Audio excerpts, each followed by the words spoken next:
on me and I'm here early and they come late. Because he's trying to get you into a place of order. Because you have been faithful. And he's using you as the next poster child for manifestation. So when they, because that same people that's acting a fool, you grew up with them, but they're gonna be you making the same money as they making, but they're gonna see something blow up in your life, and they're gonna come and say, how in the world are you able to do this and do that? And what that person's got to be able to say, because I stay eye to eye with my man of God. Don't get covenants off the people that ain't in order. Stay in order yourself. It's only a few people on the path of order, y'all. But God's going to use you as an example to bring you forth. My time is up, y'all. I got to come back another time. The woman made a righteous demand on the prophet. The prophet said, I have to submit to you, woman, because you all in the book. I had to submit to my man of God. Check out the succession. I had to submit to my man of God. I got my double. And now your man of God will submit to me. And now you have a right because you have covenant with the man of God. God, this is a whole other thing. You know what? Just being children, just being connected to somebody that has order blesses your life up to a point.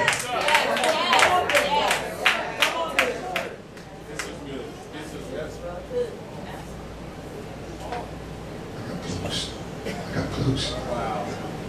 Man of God said, okay. What do you have in your house? I ain't got much. I just got this little flask of oil. I'm preaching this little series. When not enough is enough. Amen. When you're in order, you don't need that much. When you're out of order, you need more than you need. But when you're in order, you don't need that much. Just a little flask of oil. Just a little spirit. Because that oil and that order gets together and it brings forth manifestation that you could never imagine. God says, stop worrying about what you don't have and make the order of your life more valuable. Make sure that you stay in order and stop listening to the folks that are out of order. Woo! Yes, yes. The Bible lets us know. I got to raise the offering to get y'all out of here by 9 o'clock. I don't know how much it will help me, Jesus. He says, not anything in the house, save a pot of oil. Then he said, go borrow thee vessels, third verse, abroad of all thy neighbors, even empty vessels. Borrow not a few. And when thou art come in, thou shalt shut the door upon thee and upon thy sons, and shalt pour out into all those vessels, and thou shalt set aside that which is full.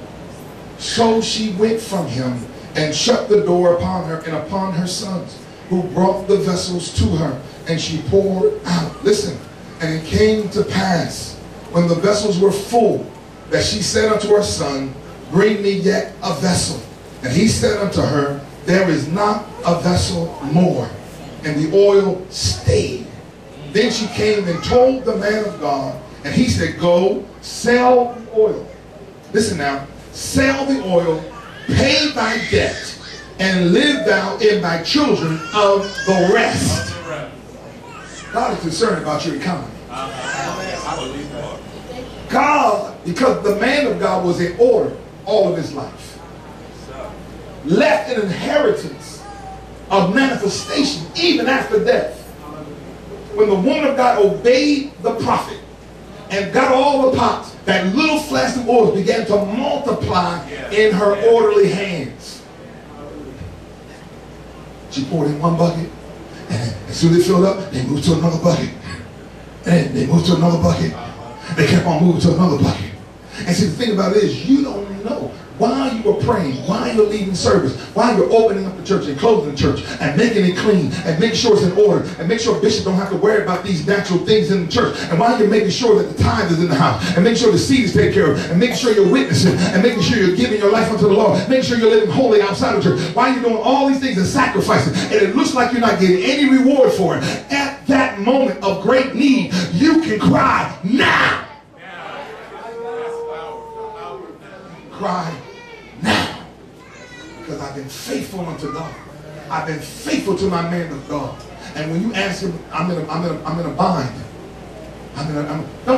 It's not necessarily that he needs to go in his pocket. Elijah, check it out. Elijah did not give the widow woman alone. That's right. We don't need, when you're in order, you don't need money from your man of God. Because that's going to just defer the famine. You need a word from the man of God of instruction. But look, you only qualify for his word if you're in order. If you're not in order, then the only thing you qualify for is the gospel. I can't stop preaching Jesus